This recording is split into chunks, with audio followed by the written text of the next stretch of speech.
So I already know that you guys are probably sick and tired of hearing billionaires tell you that you can't have things like healthcare or education. But regardless, we're going to hear from Mark Cuban, who is another billionaire, who is going to tell you that, you can't have the nice things that people in his class have.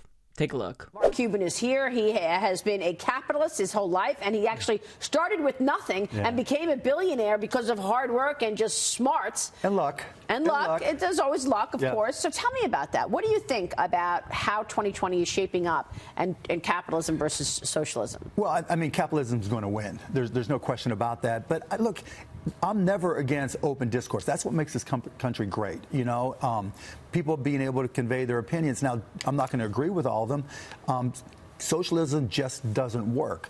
Medicare for all, I believe health care is a right, but you're not going to all of a sudden create an environment. Well, let's just talk about her plan, right? Yeah. And you had a Twitter battle with her. Yeah, not even with her, right? I think she just let me go. But if you look at her plan, there's just things that just have no chance of passing, and things that just don't make sense. So part of her plan says employers will take the money that we were paying for insurance and put that into the payment for Medicare for all for their employees. Now, she had the choice of saying, let's increase payroll taxes by a certain amount, which would have been the more viable way. But what she chose was something called a head tax, which says for my companies, any company that has more than 50 employees, rather than paying a higher payroll tax, we're going to charge you the average of the last 3 years plus an inflator each year for each one of your employees. Now, that means that in her mind that we'll be paying $7,500 to pick a number per year per employee. Now, for somebody who's making $200,000 a year, okay, that's not bad. But what's the impact on someone who's making $10 an hour or $12 an hour or $30,000 a year? Right. If you have to hire somebody and the payroll cost is, instead of 6.12% or whatever it is, right, you're having to pay $7,500 per year, you're going to have second thoughts. Slow hiring. Right, you're going to have second thoughts about hiring that person. Even worse, as you evolve into her plan, you're going to see companies cut payroll benefits because they know if they push their costs down leading into the plan for the calculations, it's going to cost them less per employee, and that's going to create additional problems. It's just not thought out. Unions are going to hate it because their Cadillac plans go out. Well, yeah, I mean, look, for the Dallas Mavericks, it cost me, for a family of four, we self-insure, my insurance costs are $29,900 per year. But I'm okay with that because our insurance is great, and it's a great premium for our employees. Under Medicare for all, they're going to take a huge step back in what they get. And like to your point with unions, for their Cadillac plans, you're going to have a lot of people that are very upset that Medicare for all doesn't provide the quality of care that they're used to. And that's going to create huge transitional problems. Okay, so I will admit that clip didn't bother me as much as the clips with, Bill Gates and Leon Cooperman. With that being said, whenever I hear a billionaire talk about politics, it frustrates me because I don't care about billionaires and elites. Like, if you want to know how we should construct public policy, we shouldn't be talking to rich people who don't need government to sustain themselves. We should be talking to normal people who the government is supposed to serve, who actually pay taxes, mind you, and who should have the largest say in the direction of the country. But nonetheless, in mainstream media, rather than actually focusing in on what normal people want, we see them bring on billionaires like Mark Cuban to pontificate about things that won't affect them and that they usually don't know anything about. So he says capitalism is going to win. There's no question about it. But the thing about capitalism potentially winning out over socialism is that capitalism is a virus that will one day grow so big that it will consume itself and inevitably devour the entire political system which it exists in, and bring down the planet with it. So, for the sake of humanity, we better hope that capitalism doesn't win, because capitalism is going to kill us all if it does in fact win. Now, I know that for people like Mark Cuban, of course you don't want to undo capitalism, because this is the system that made you a billionaire.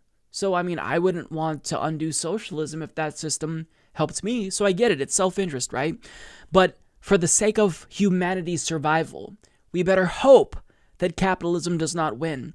And, I think that he's wrong in actuality, because when you look at public opinion polls, 7 out of 10 millennials favor socialism, and they would vote to elect a socialist.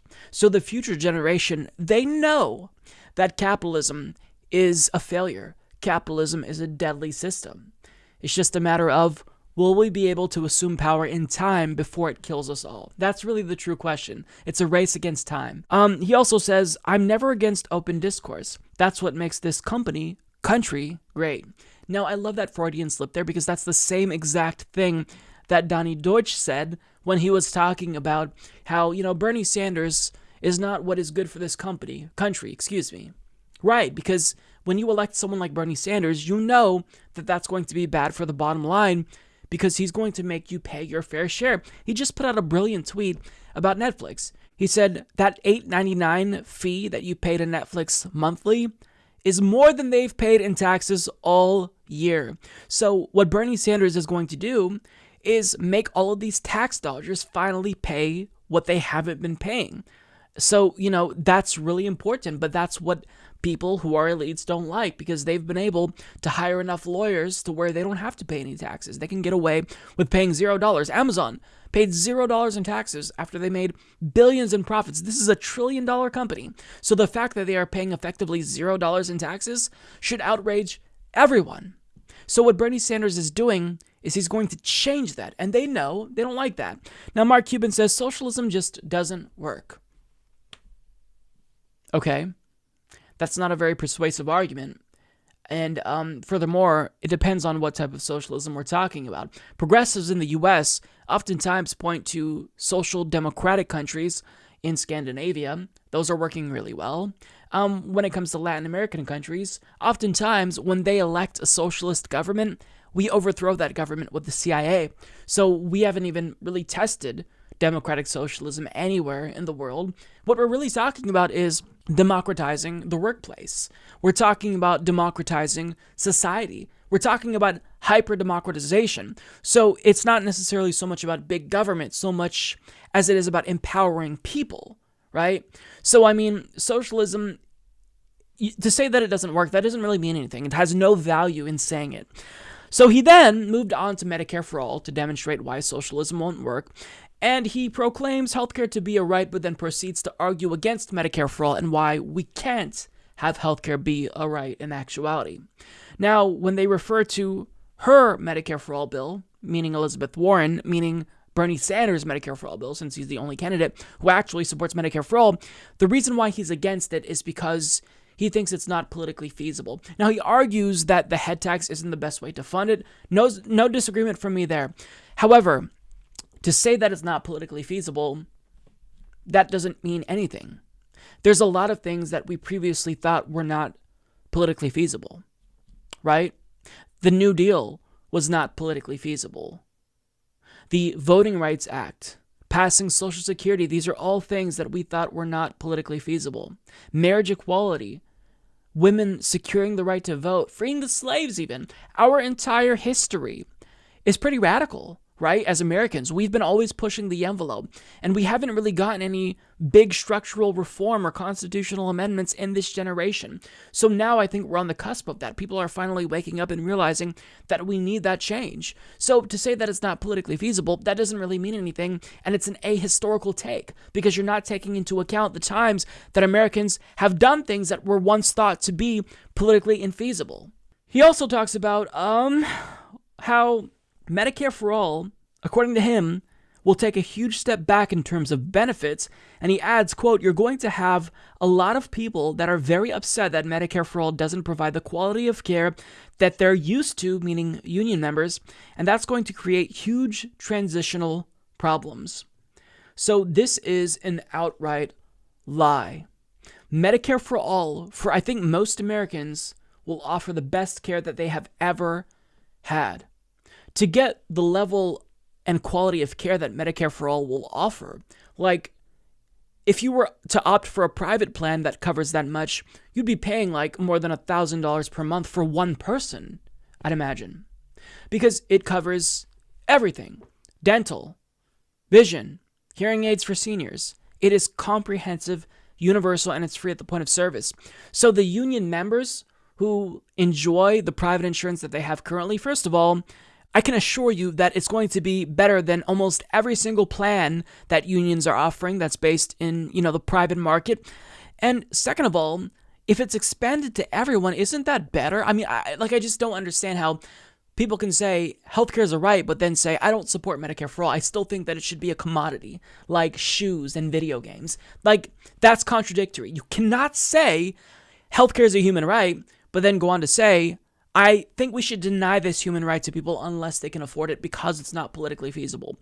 Fuck off. Like, Democrats say this too. They have co-opted the language that we use to talk about Medicare for all. Healthcare is a right. Even Tom Perez says it, the DNC chair. If you ask him what he thinks about Medicare for all, doesn't support it. All Democrats say healthcare is a right. Do they actually believe it's a right? No. Because something that is a right cannot be taken away from you. And the fact that they say it's a right, but believe that you have to have money to, benefit from that right, it shows that they're full of shit, right? They're about paying lip service to the single-payer movement, which isn't going away anytime soon, mind you.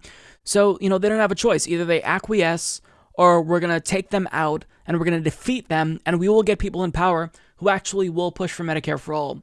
Now, later on during that interview, the portion of the clip that I didn't show you, he talked about the wealth tax and how he's not necessarily against the wealth tax per se. It just kind of matters how it's implemented. Now, he was incredibly condescending, and it was such a short portion that I didn't think it was worth playing the clip. But basically, to summarize what he was saying, and I'll link to the full thing down below if you want to watch it, was that, people who support the wealth tax, overall, it seems like they're a little bit naive because they don't actually have billions of dollars, in cash on hand.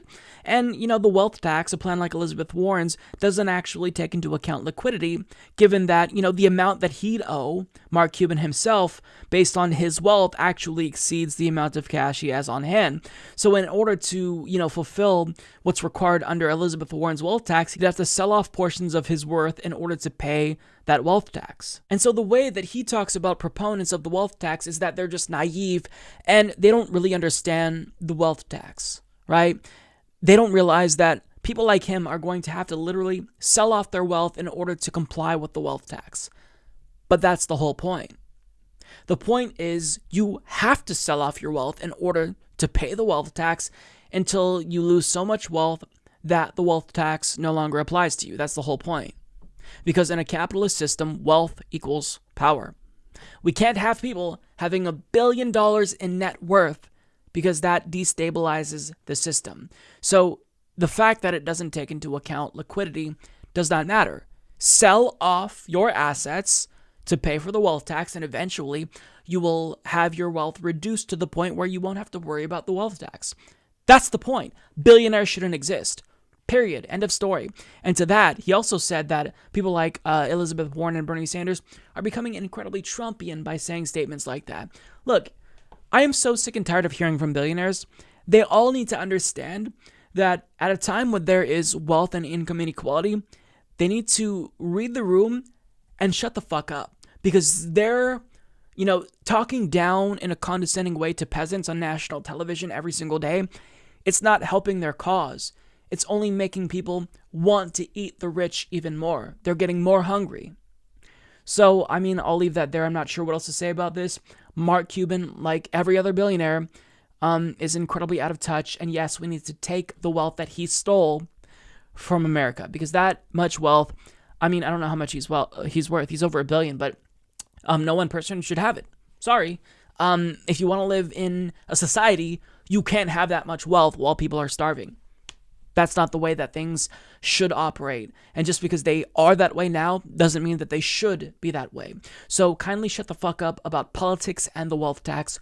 Go away, Mark Cuban.